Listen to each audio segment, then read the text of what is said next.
guys, it's Sarah here and welcome back to Rareroo Crafts. I have come on today to share some work that I've been doing using some stuff that I got from Beebeecraft. So if you remember, I had a haul a couple of weeks ago and part of that haul was this metal stamping set, and I got a pack of these little tag things as well. So I've been having a play with them over the last couple of weeks, and the reason this has taken me a while to get this video out is because I've been really struggling and I couldn't work out why to begin with. However, I have now worked it out, so I thought it would be a really good idea to share with you guys, just in case any of you are thinking of getting some of these. So I have finally got to the point where I can stamp on metal. Now it's not very neat because I haven't had lots of opportunity to practice. So I've got one that says Joy. I've got one that says Noel. So these are just metal tags that I'd got in my stash. So then I've got these little tiny ones, which I've done a 2 and a 5 on. So they're to go in a Christmas charm, like that. I've got this one, which says Merry and Bright, which is really cute. I'll talk you through the issues with it. And then I've got this one, which says Noel. So I'm getting there. I am getting there. But for the first few days, in fact I tried a couple of times and gave up and was going to give up, and then I did a bit more research and carried on. So when I first started, I was trying just with the ones that actually came from Beebeecraft, and I couldn't get them to make a mark. It was like barely scratching the surface, and I worked out what it was. It's because I was trying to strike them on, I was using my precision base plate from my Big Shot and this hammer, which is just a hammer out of my husband's shed, and it wouldn't make a mark on any of them, on any of the blanks. It didn't matter what blank it was, it wouldn't make a mark on the blank, and I couldn't work it out. And I watched a few videos and I thought, oh, I wonder if it's because I haven't got one of those jewelry anvils, the little metal thing. So I asked my husband if he'd got anything that I could use in its place. So he's actually put just outside my back door a piece of angle iron, big chunky piece of angle iron, and I was able to punch the thinner blanks. I was able to start punching on those, but I was still struggling a little bit with the stainless steel one. So then when I was watching I can't remember the name, but if I can remember the name of the video, I will link it. I was watching another video and she said, make sure you've got a big enough hammer. So I went back to the husband and said, I think it might be that my hammer's not big enough. Do you have a bigger hammer? And he said, of course. And so he brought me this big hammer, and this is a big hammer. I struggled to lift it, which I think is why I'm not very neat. And then I was away. As soon as I'd got that big hammer, that was it. One of the problems that I was finding with the smaller hammer, even on the thinner blanks, was I was getting, I'll show you on this one, I was getting this double strike, because in order to make a mark, I was having to hit it twice. And sometimes the stamp would move and then you hit it down and you've got a double image, and it was the same on this one. So what I have learnt is they work brilliantly. They're fantastic stamps, and I'm thrilled to bits now that I've worked it out and I know how to use it. But you need to have the right tools. So I would say to anybody, if you want to play with metal stamping, it's probably worth investing in one of the little jewellery anvils, the little iron anvils, and the proper like £2 hammer, because it's the right weight hammer, and they've not got the great big long handles that, you know, like a workman's tools. I mean, this one's got a great big long handle. I wouldn't even get it in the camera. It's so long. So I think it's worth investing in the right tool. So if I was going to buy it again, I would buy the stamps, I'd buy the blanks, I'd buy the anvil, and I'd buy the proper hammer.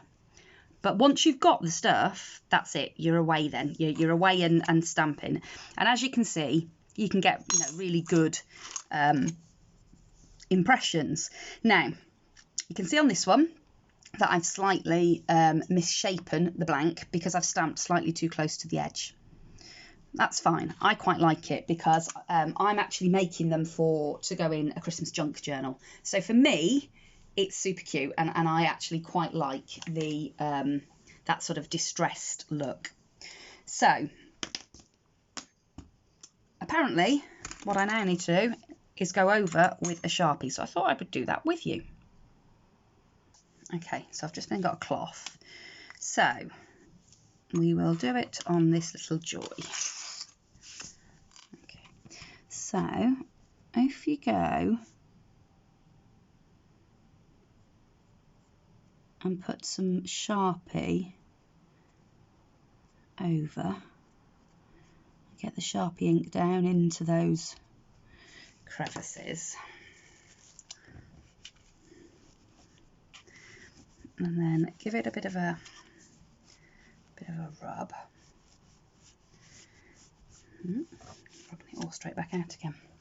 Now, the beauty of alcohol ink is if it doesn't go the way that you want it to, which this one obviously hasn't, you can put a bit of alcohol and just take it back off. So that would probably work better if I'd got an alcohol fine liner, which, let me see if I've got one. Let me just have a quick look. There, you can see it better on that one now. So we'll try it on this one. Now, obviously, as I said, my stamping is not perfect yet. I think it's going to take a bit of practice to get the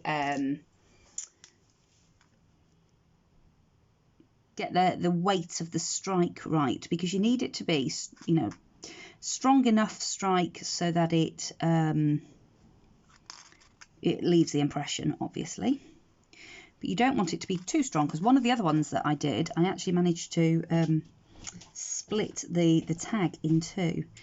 I should have kept it to show you, but I didn't. So yeah, it does take a bit of practice. And I think you can get the really like 0.4 tip Sharpies, and I think that would be really good for putting the ink into your blank, so that you can see the writing. I sort of like both, to be honest. I quite like the one where you haven't got the black in. It looks a little bit more vintagey. And what I might do with this one is actually hammer the edge out a little bit so that it is a little bit more rustic looking. The other thing is that because I've done this on a piece of old angle iron, the back of these is not particularly smooth, because obviously where it's struck the angle iron, it's taken the imprint of the angle iron as well. So again, if you had a jewellery anvil, you'd get a neater finish on the back. But like I say, these are for junk journals, so it doesn't bother me. And you can, once you've done it, you can lay it out and give it a bit of a bash and flatten it out a little bit more as well. So yeah, so that's really cool. The other thing that I just wanted to have a quick go at, I thought we would do it together whilst I'd was on with you, because I couldn't really show you stamping on the piece of angle iron because obviously it's out in my back garden, and I can't get the camera out there. So I've got a piece of leather. Now, I'm not sure how well it will stamp on this because it's not smooth leather. It's quite a textured leather, but I thought we could have a go. And I've also got some lollipop sticks. Wondered whether we might get an image stamped on those as well. So I'll do the word Noel again, just because I've still got the stamps out from that one. Okay, so you can see I've put some little marks on my stamp so I know which way is up.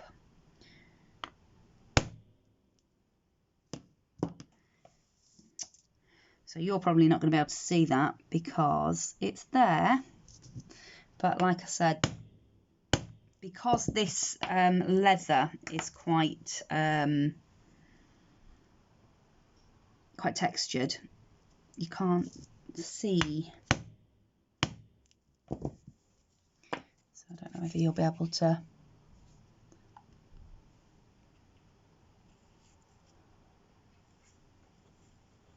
Just about see it in the camera there. What about if we try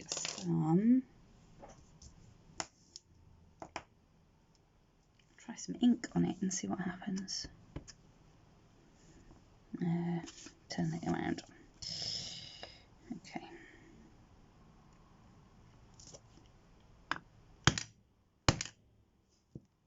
Yeah. Woohoo!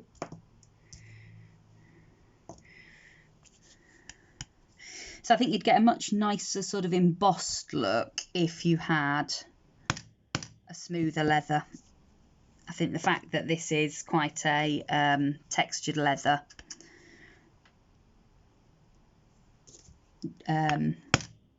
means that you don't see the stamping, the embossing part of it very well. Whereas I think if it was a smoother leather, you probably would. I'll have to have a look and see if I've got an old leather handbag or something that I can take apart at some point. And then we've got the stick. So let's find. Might as well go into the ink. Why not? Got it there.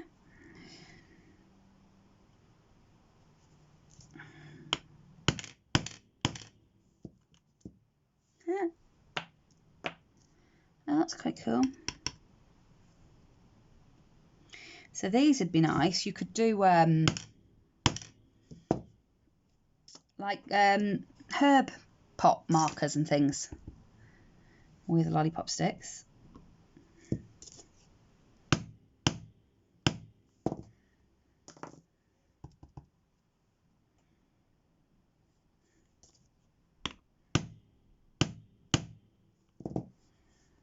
Oh, that's super cool. I really like that. Look at that. So it is actually embossed into the wood, but because I've dipped it in the ink pad first, it's got the stays on sort of down into the crevice without having to fiddle about with a fine liner pen. So that's really good. And obviously the same thing on the leather. It's it embossed it into the leather, but it's also embossed the ink right down there into the leather too.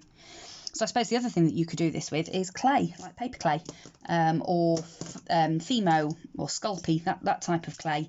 You wouldn't need the hammer for that. You would just dip it in, push it down into your clay, and then either leave it to air dry or bake it, and you'd get little clay word chips as well. So I think that these stamps have got lots and lots and lots of possibilities.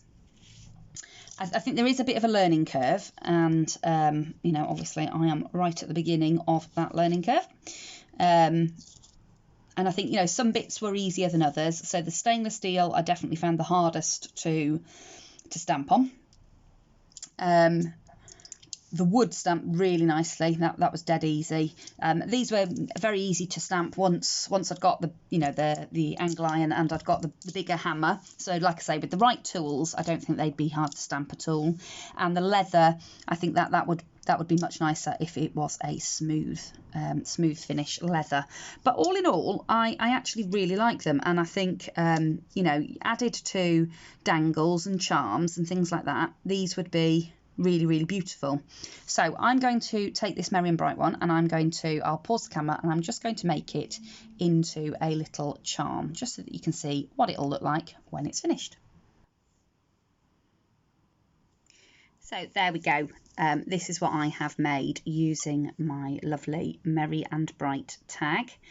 I have just taken some scraps of fabric, and these really are scraps out of my bin. I've literally just been and raided the bin from over in my sewing room because I've been making masks for Christmas. I've been making them with Christmas fabrics, and I literally just went through and found some scraps out of the bin. And I've just cut them and shredded the edges a little bit so that they look all nice and distressed. And I've added my Merry and Bright tag to a little piece of chain, tarnished chain. And then over the top of that, I've popped this little charm that I've made, which is one of my card leaves. It's just a cardboard leaf that I have covered with, it's not glossy accents, it's the other one. It's the clear gloss, clear 3D gloss in the Neaters. I've just covered it with a coat of that to make it shiny. I've got this lovely cute little stag, deer, reindeer, whatever you want to call it, little charm that was out of my stash. And then with a little bit of tiger tail wire, I've just threaded together and knotted together 3 little, I'm really struggling with the light in here, I think it's because it's starting to go dark, 3 little beads, and that's too shiny. Do you know, I'm going to give up. I think I'm give up filming this one. It just doesn't seem to be going right. Hey ho. There, 3 little beads, just little glass red beads, and pop them onto a little jump ring so that they hang over the top of my lovely little holly leaf. And then in the top of the fabric scraps, I've secured them all together with an eyelet, a brass eyelet. And then on top of all of that, I have put a lobster claw, a brass or a bronze coloured lobster claw. And that will make a gorgeous tassel or dangle on the side of a mini album. That's going to look really gorgeous on a Christmas junk journal or Christmas mini album. And I really love it. I think it's gorgeous. So that's what I've created using the metal stamps from Beebeecraft. Like I say, fantastic, and I'm sure that I will be playing with these again and again and again because I do really, really love them, and I love the finished product is just gorgeous. And I love the fact that I can make my own now, because obviously you can buy them, you can get like metal, Tim Holtz does them and things like that, but it says whatever they want it to say. If you've got the stamps, you can put whatever sentiments you want, you know, on your metal pieces, and that's fantastic. You know, particularly if, say, English isn't your first language. You know, it's great having all these Tim Holtz things and stuff like that, but you know, they are quite often they're only in English. Whereas, you know, if you've got the kit to do it yourself, it can say what you want in whatever language you like. So I love them. And I will be playing with these lots more in the future. So that's it from me for now.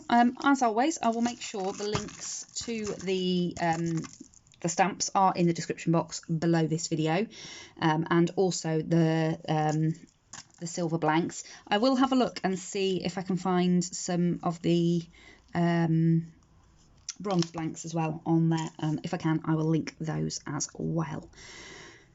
Also, don't forget, if you have a YouTube channel, Beebeecrafts do offer an affiliate program. If you've got more than 100 subscribers, they offer an affiliate program. So I will make sure I leave the links to that below as well. And there will be a discount code in the description box below this video for Beebeecrafts too. So if you want to go over and have a look, you can save yourself a little bit of money. So that's it from me for now. I will see you all again very soon in another crafty video. Bye for now.